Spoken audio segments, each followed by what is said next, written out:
In today's education news, we are going to talk about Ofsted because today they released their response to the Big Listen survey that they did.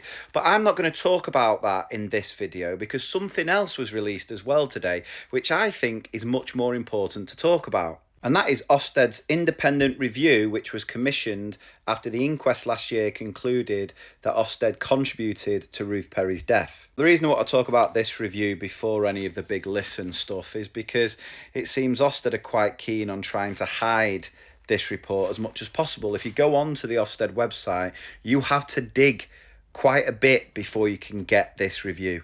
I had my reservations when it was announced that Christine Gilbert was going to lead this independent review when she was the head of Ofsted for a time. But she concluded that Ofsted's response to Ruth Perry's suicide was defensive and complacent, which was a surprise to absolutely no one if you followed this tragic case. It mentions in this report, despite senior Ofsted staff being told about Ruth Perry's death, many staff and board members said it was a news report on BBC 2 months later, which was the first time they heard about it.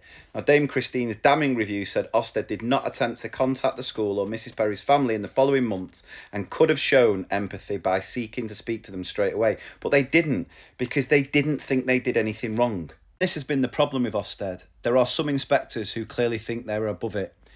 That the power corrupts and they think they're untouchable, so they can go into a school with an agenda, they can leave a trail of destruction and think there's no consequences to those sort of actions, and this proves that was happening.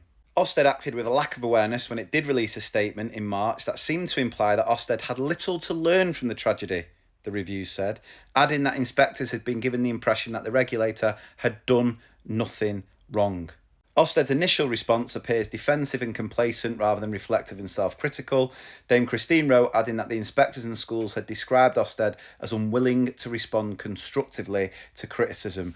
And don't we know that? So she looked at the Ofsted Big Listen consultation with teachers, parents and children and found that Ofsted's culture creates feelings of stress, anxiety and apprehension among leaders and staff. Schools think inspectors should give more advice on how they can improve instead of just these descriptive reports. They want better collaboration from Ofsted and consistency between inspections, which is something I've been banging on about for years. What are the recommendations off the back of this review? Well, it includes staff training for Ofsted's top officials and board members to improve communications for staff and schools in crisis situations, and for Ofsted's board to promote an improved culture of openness. She's also saying that the training inspectors are getting on spotting when school staff are distressed or anxious should be expanded and very specifically designed to reflect the unique power dynamic of an inspection. Ofsted said it would build on inspectors' mental health awareness with a new Ofsted Academy.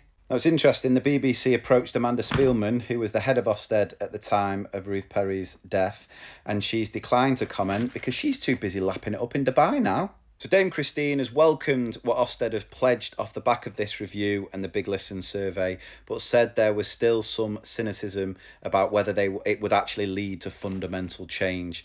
So again, only time will tell. The reason I wanted to do this video first before any of the other Big Listen stuff was to remind everyone that Ofsted were found in a coroner's report to have contributed to the death of a colleague, and its own independent review found that it was defensive and complacent.